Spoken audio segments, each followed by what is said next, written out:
সুপ্রভাত বন্ধুরা, দেখতেই পেলে এখন বাজে 3:40। আর তোমরা যেমনটা জানো যে আমার তো সকাল সকাল পুরো দিনটা শুরু হয়।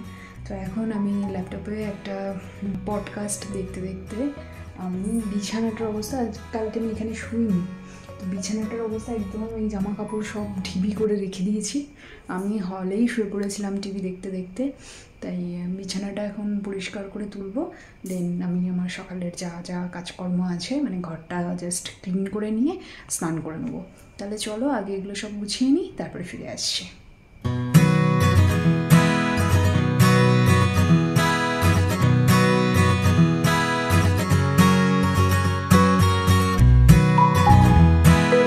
স্নানটা করতে অনেকটা দেরি হয়ে গেছে, স্নানটা কমপ্লিট হলো, আর এবারে পুজো করে নেবো ভেবেছি। তো চলো এখন ঝটপট করে পুজোটা সেরে নিই।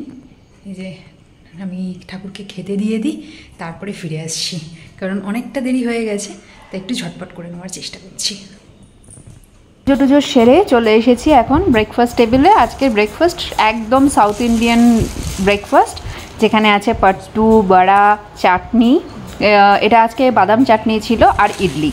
তাহলে চলো এখন আমরা ব্রেকফাস্টটা করে নিই। আর তোমাদের কার কার এই পাট্টু, বড়া, ইডলি খেতে ভালো লাগে অবশ্যই জানিও। আমার তো সাউথ ইন্ডিয়ান ব্রেকফাস্ট খুব ভালো লাগে, অনেকক্ষণ পেটটা ভার থাকে আর ভীষণভাবে হেলদি।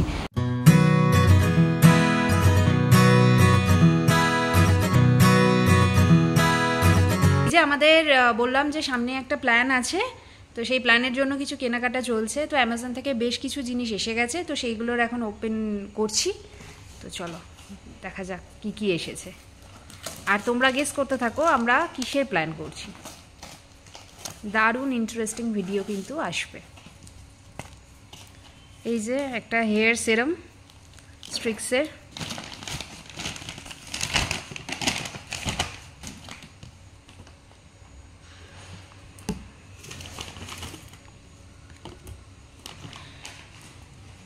সানস্ক্রিন, এটা একটা body lotion with San protection, shampoo,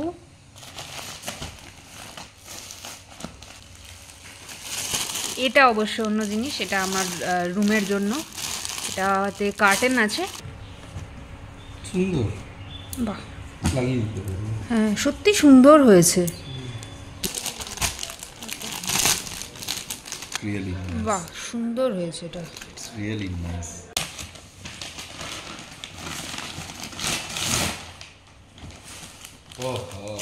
একটা না, ইয়েস, এইটা হচ্ছে অভিজিতের শর্টস, এটার দাম। এই যে অভিজিতের শর্টস এটা আছে, আমার একটা খুব পছন্দ হয়েছিল এই সাদা রঙেরটা, তাই এটা নেওয়া হয়েছে। আর এই হচ্ছে ওর ক্রক্স, কেমন হয়েছে তোমরা অবশ্যই বলো। আরও শপিংয়ের জিনিসপত্র আসছে, সেগুলো প্রপার এসে গেলে তোমাদেরকে জানাবো, দেখাবো। কালকে আসছে আরও বাকি। চলে এসেছি দুপুরের লাঞ্চ বানানোর জন্য। আজকে লাঞ্চে পাবদা মাছ বানাবো, আর পাবদা মাছের একদম অন্যরকম একটা রেসিপি বানাবো, ঠাকুরবাড়ির স্টাইলে পাবদা মাছের রসা। তো এই রেসিপিটা খুব ইজি একটা রেসিপি, যেখানে আমার লাগছে পাবদা মাছ, টমেটোটা পেস্ট করে নিয়েছি, একটা মিডিয়াম সাইজের টমেটো এখানে আমি পেস্ট করে নিয়েছি, ধনেপাতা, কাঁচা লঙ্কা আর আদা বাটা। খুব যে বেশি মশলা এতে লাগবে সেটা কিন্তু নয়। প্রথমে এই তেলের মধ্যে কালো জিরে ফোড়ন দিয়ে দেবো, আর তার সাথে কাঁচা লঙ্কা। কালো জিরে কাঁচা লঙ্কাটা কয়েক সেকেন্ড নাড়াচাড়া করে নিয়ে আমরা দিয়ে দেবো যে টমেটোটা পেস্ট করে রেখেছি, সেই টমেটোটা। যতটা পরিমাণে মাছ সেই আন্দাজে নিজেদের পরিমাণ বুঝে টমেটোটা দেবে, কারণ পুরো গ্রেভিটা কিন্তু এই টমেটো পেস্ট দিয়েই হবে। টমেটোটা দিয়ে কিছুক্ষণ কষাতে হবে যাতে টমেটোর কাঁচা গন্ধ চলে যায়। এরপরে আমরা হলুদ গুঁড়ো, লঙ্কা গুঁড়ো, কাশ্মীরি লঙ্কার গুঁড়ো পরিমাণ মতো অ্যাড করব। মিনিট 5 সময় ধরে টমেটোটা কষানোর পর আমরা ওর মধ্যে সামান্য জল অ্যাড করে দিয়ে দেবো 1 চামচ মতন আদা বাটা। আদা বাটা দিয়ে কিছুক্ষণ কষানোর পর যাতে আদার কাঁচা গন্ধটা চলে যায়, তারপরে আমরা দিয়ে দেবো পরিমাণ মতো নুন আর সামান্য গরম মশলার গুঁড়ো। যে দেখতেই পাচ্ছ যে আমরা বেশ কিছুক্ষণ ধরে মশলাগুলো ভালো করে কষিয়ে নিয়েছি। এরপরে যখন মশলা থেকে তেল ছেড়ে দিয়েছে, এই যে দেখো ভালোভাবে মশলা থেকে কিন্তু তেল ছেড়ে গেছে, এরপরে আমরা পরিমাণ মতন জল দিয়ে দেবো। যেরকম ঝোল তোমরা খেতে চাও সেরকম পরিমাণে জল অ্যাড করবে। আমরা এটা মোটামুটি একটু সেমি গ্রেভি টাইপের রাখি, তাই সেই রকমই জল অ্যাড করছি। ঝোলটাতে কিন্তু দেখতেই পেলে খুব বেশি মশলা দেওয়া হয়নি, একদম শেষে আমরা বেশ কয়েকটা কাঁচা লঙ্কা অ্যাড করে দেবো, কারণ এই কাঁচা লঙ্কার গন্ধটা এই ঝোলে খুব ভালো লাগে। দিয়ে চাপা দিয়ে ঝোলটা ফুটতে দেবো। ঝোলটা ভালো করে ফুটে গেলে আমরা ভেজে রাখা পাবদা মাছগুলোকে এর মধ্যে দিয়ে দেবো। খুব সামান্য মশলা দিয়ে বানানো এই ঝোলটা যতটা স্বাস্থ্যকর ততটাই সুস্বাদু, তাই অবশ্যই একবার এইভাবে পাবদা মাছ বানিয়ে দেখো।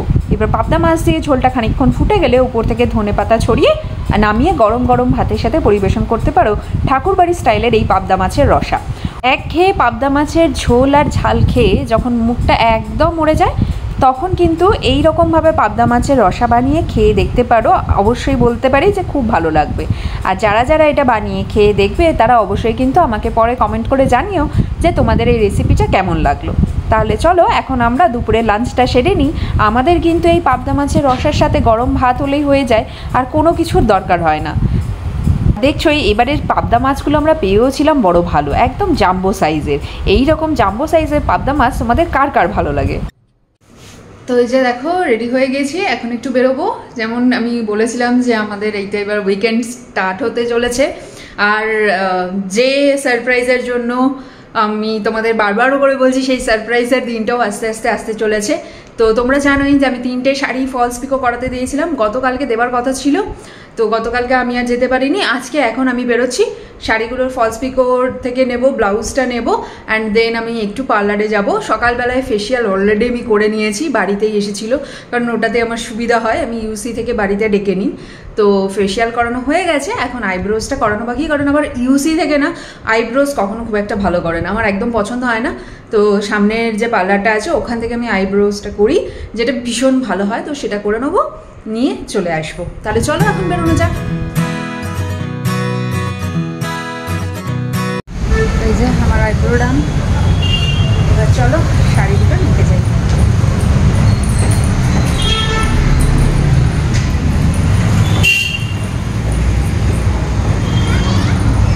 বাট এখনো পর্যন্ত না আমার ব্লাউজ তৈরি হয়েছে, না শাড়িগুলো ফলস পিকো হয়েছে, মানে দুটো হয়েছে আর একটা হয়নি।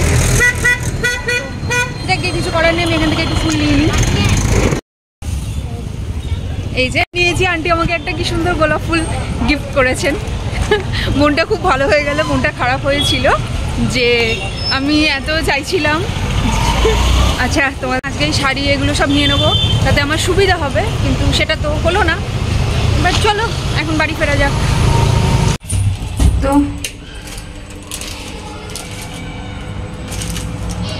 কি আর করা যাবে, এখন আবার কালকে বেরোতে হবে। এবার কালকে আমি বেরোই না, অভিজিৎকে রিয়া নেয়, দেখা যাক। বাট ইটস অবশ্য গেলে না বুঝতেও পারবে না কোন শাড়ি কী কী, তো আমাকেই হয়তো যেতে হবে। তো চলো যাওয়া যাক, এখন রুমে যাই তাড়াতাড়ি করে সন্ধ্যে দিই, কারণ সন্ধ্যের টাইমটাও হয়ে গেছে, 7টা বাজতে যায়। আজকে তো আমার দেরি হয়ে গেল, আমার অন্যদিন এই সময়ের মধ্যে সন্ধ্যা দেওয়া হয়ে যায়। মনে হচ্ছে সন্ধ্যেটা ঝটপট করে দিয়ে নিই। আইব্রোজটা হলো, ফুলটা নেওয়া হলো, ঠাকুরের দুটো কাজ তো হলো। ভেবেছিলাম একসাথেই সব কটা কাজ সেরে আর বাড়ি ফিরবো।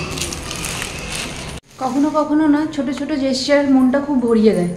এই যে আন্টির কাছ থেকে ফুল নিলাম, উনি যে একটাই গোলাপ ফুল আমাকে গিফট করলেন, এত মনটা ভালো হয়ে গেল কি বলবো।